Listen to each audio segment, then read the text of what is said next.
Hola, ¿cómo estamos? Qué lindo vernos por acá para seguir hablando de tartamudez. Hoy quiero compartirles mi experiencia como mamá, ¿sí?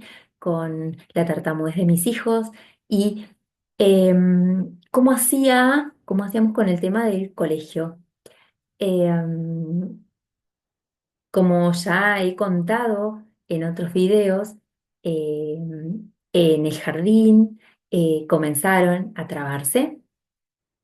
Em, una docente fue quien notó eh, que mi hijo tenía dificultades, pero en lo que era pronunciación, yo eso ya lo había notado, pero ¿qué pasaba? Como estaba notando también que se trababa en esa época, era como que no hay que exigir desde el lenguaje, no le voy a exigir pronunciación porque puedo exigir y hacer que él se sienta más incómodo y se trabe más.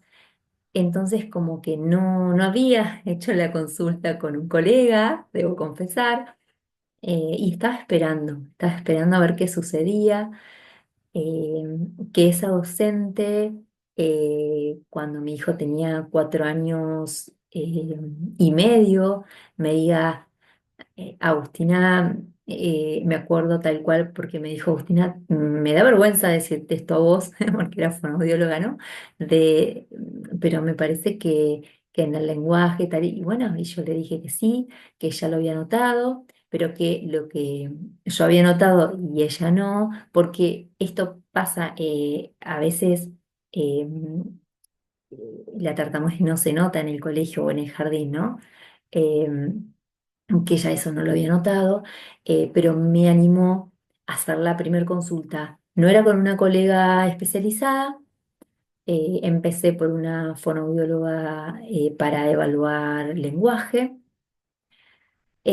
sabiendo que esa sospecha que tenía de tartamudez, si sí era, teníamos que ir a un colega especializado que no había en mi localidad en esa época y que implicaba viajar hora y media todas las semanas a la localidad de Mar del Plata. Igual eso no lo sabía todavía yo, ¿eh?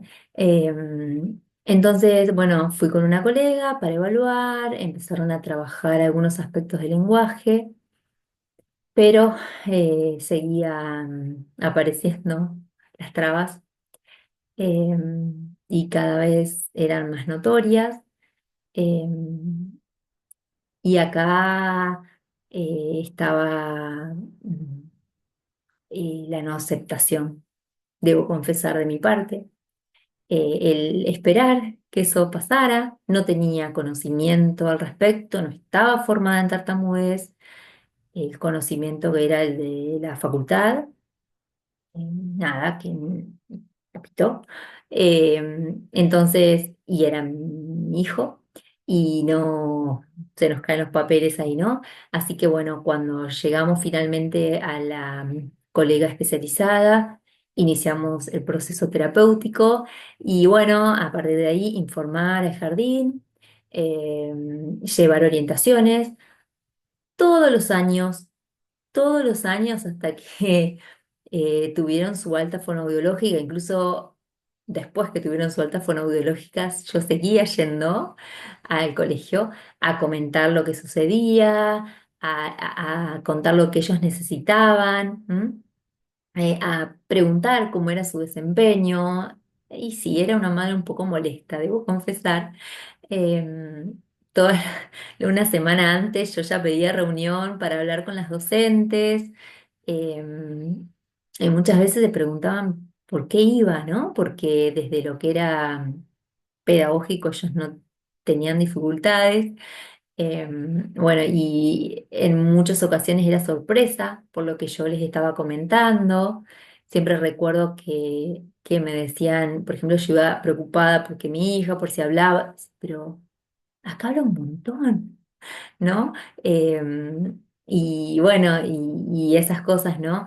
De que todos se desempeñan y se desenvuelven diferente en el hogar como en el colegio. Eh, bueno, ¿a qué voy con esto? Que es fundamental que llevemos información. Es fundamental que como padres podamos brindar los informes, las sugerencias, y que nos sintamos acompañados. Y acá agradezco, ¿sí?, el acompañamiento que tuve de parte de los docentes, eh, que me escuchaban, que validaban mis sentimientos, mis preocupaciones, mis miedos, ¿sí? Y bueno, que los padres encontremos esa respuesta en el colegio es súper valiosa, ¿sí? Es súper valioso. Em, Otra cosa era eh, comentar al grupo de padres, ¿sí?, de sus compañeros, que siempre fue, de verdad, eh, se traba, tiene tartamudez, ¿no? Nunca me había dado cuenta, sí, eran los comentarios.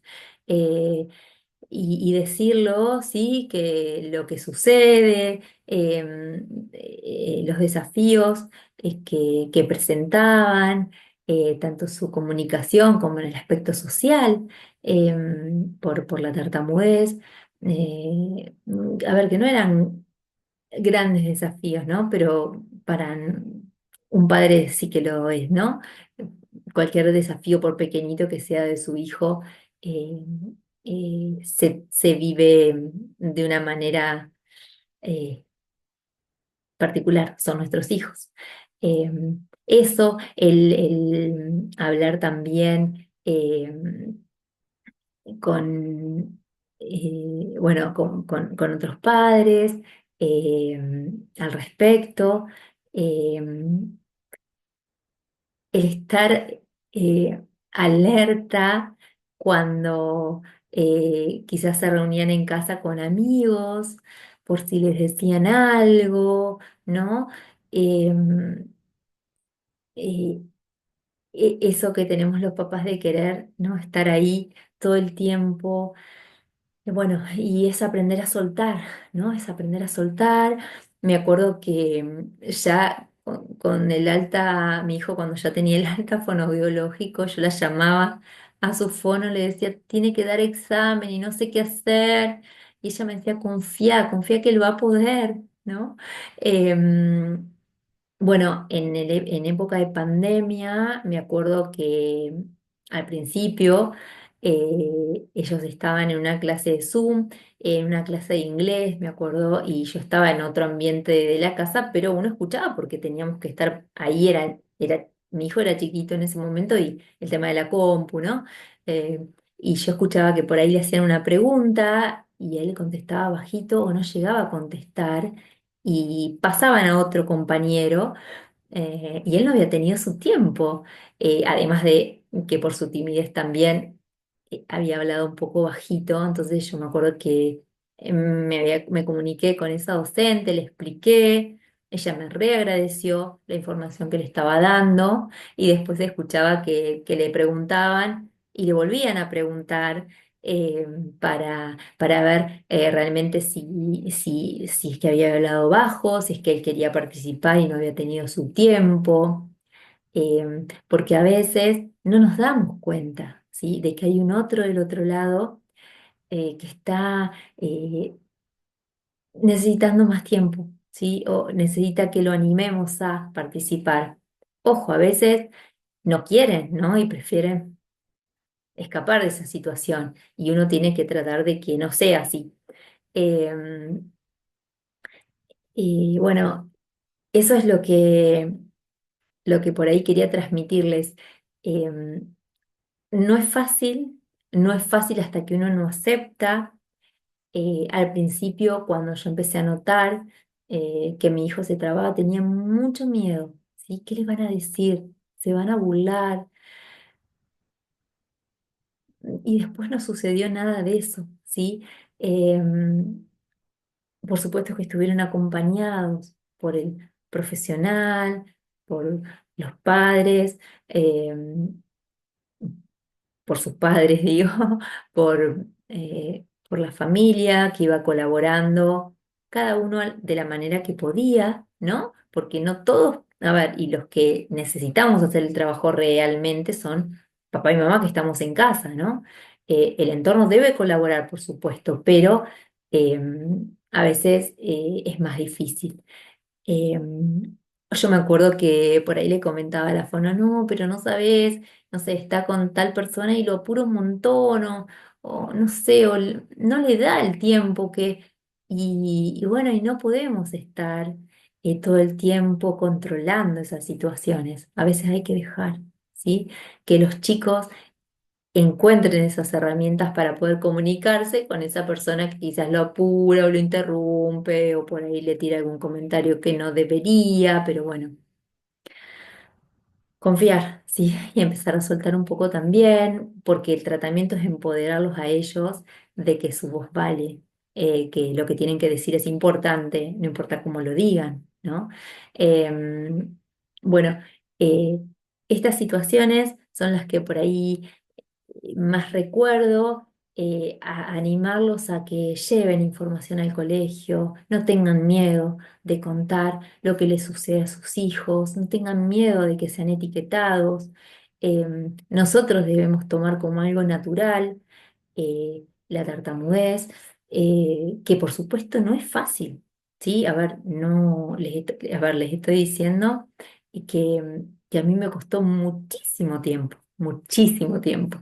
Eh, de hecho, llegar a consulta con un fonoaudiólogo especializado me llevó más de lo que debería, pero es lo que pude en ese momento, ¿no?